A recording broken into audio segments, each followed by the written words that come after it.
Round 8 of the MX2 Motocross World Championship got underway. The MX Grand Prix of Great Britain, and it was Jose Boutron who grabbed the foxhole shot ahead of Jeffrey Herlings. Herlings was soon leading by the end of the first lap.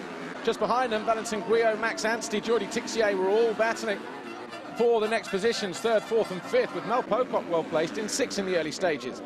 Jordi Tixier found a way past Boutron to go into 2nd on lap 5. And then a lap later, in a move exactly the same, Max Anstey also forced his bike-kit Cosworth Yamaha down the inside of Boutron to go into 3rd. He then went after Jordi Tixier for 2nd. Boutron then came under attack from everybody else, including Tim Geiser. Geiser eventually working his way up into 4th place. Dylan Ferrandis, 122, had a tough ride, eventually coming home in 7th on the CLS Monster Energy Kawasaki. Jordi Tixier in the closing stages, upon realizing that Max Anstey was closing in, put on a spurt and pulled clear in 2nd. Jeffrey Herlings took the win, Tixier was 2nd, Anstey, Geiser, Tonus, your top 5 in race 1.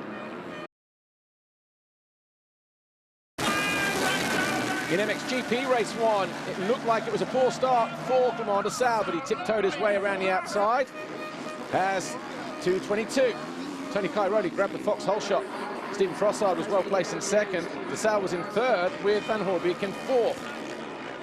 And Stephen Frossard on the Monster Energy Kawasaki was never more than a 1.5 or 2 seconds behind Cairoli. De Sal made a mistake, and that allowed Van Hoorbeek to close in on the Yamaha factory racing machine, number 89 on the right-hand side. De Sal then would take an off-track excursion on lap 7 and lose 3rd place and drop to 5th, as Frossard continued to apply the pressure to Tony Cairoli on the Red Bull KTM.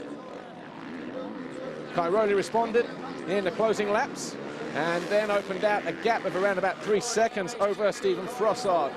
Cairoli won the race, Frossard was 2nd, Van Hoorbeek 3rd, De Sal 4th, Schreibos was 5th, Tommy Searle was 6th.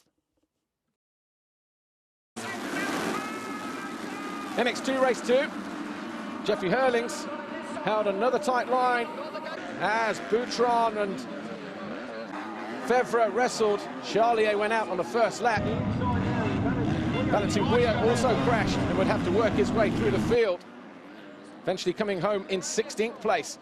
Dylan Ferrandis stalled from 4th, and Tim Geiser ran into the back of him on the Garibaldi Honda. Ferrandis would eventually finish in 12th place. Herlings was up front as Tim Geiser charged through the field, passing Jordi Tixier to move himself up into 5th place, and then he went after Fevre and Tonkov as well. Tonkov stalled on the Wilbo Nastan Husqvarna. His teammate went through, and so too did the Honda of Tim Geiser. Tonus was well placed in 2nd, but didn't have any answer to Jeffrey Herlings, who came over the line to win back-to-back races and win for the first time in Great Britain. The result then was Herlings, Tonus, Geiser, Fevre, Tixier, your top 5, and the overall looks like this. Jeffrey Herlings from Arno Tonus and Tim Geiser picking up his first ever podium in MX2. Jeffrey Herlings extends his lead in the World Championship chase over Arno Tonus. Fevre stays 3rd, Tixier moves up to 4th. There's your overall podium then. MX Grand Prix of Great Britain in the MX2 category. Jeffrey Herlings, Red Bull KTM Factory Racing.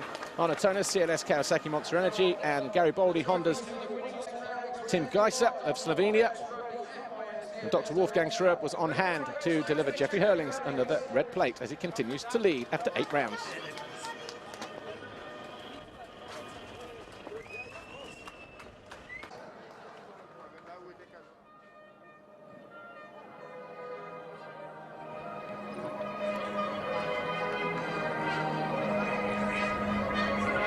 So the celebrations. Yeah, you know, went really good. You know, had some all right stars, and you know, led every single lap today. So that means I had a good day. You know, came out with 2 moto wins. Riding was going good. The bike felt good, and we felt really strong. And every week I'm racing, I'm feeling stronger and stronger. So that's positive, and made some points again. And yeah, I'm happy. You know, it's my 38th GP win already in my career, so it's going fast. And I really enjoyed it. The weather was nice. The crowd was cool. So enjoyed our day. MXGP Race 2, and after a good start in moto number 1, Stephen Frossard found himself on the receiving end of a bit of bar-banging action. He went out, so too did Matis Caro after he picked up the Fox Whole Shot Award. Frossard had a damaged rear brake as he crashed out in turn 1 and would not rejoin the race.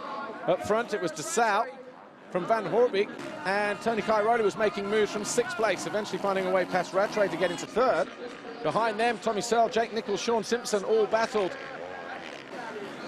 for the 5th, 6th, 7th, 8th places, as Cairoli muscled his way past Jeremy Van Hoorbeek to launch himself into 2nd by jumping the big quad jump in the centre of the circuit. Tommy Searle came under attack from Strybos. He found a way through, and then 3 corners later fell down on the Rockstar Energy Suzuki. Strybos would eventually come home in 7th, but Clement de Sal was your race winner. Cairoli was 2nd, Van Hoorbeek was 3rd, Rattray 4th, Tommy Searle was 5th.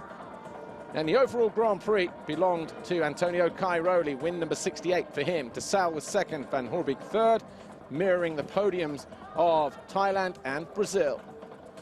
And in the World Championship points chase, Tony Cairoli now 28 clear of De Sal, Van Hoorbeek 3rd, but no change in the top 7 places. Tony Cairoli then, your overall winner here at the MXGP of Great Britain, Matterley Basin, Red Bull KTM Factory Racing, Clement de Sal, Rockstar Energy Suzuki World MXGP 2nd, Yamaha Factory Racing, Jeremy Van Hoorbeek 3rd. And Tony Cairoli extends his lead at the top of the World Championship standings. Next up, France, in 1 week's time. Yeah, I'm really happy about the overall the weekend. You know, I come from a really tough 2 weeks, and I didn't train so much for what happened to my family, so I had to struggle a little bit, you know, to get used with all this big ruts, and the track was very difficult yesterday from the rain of the days, and but you know, today I feel good.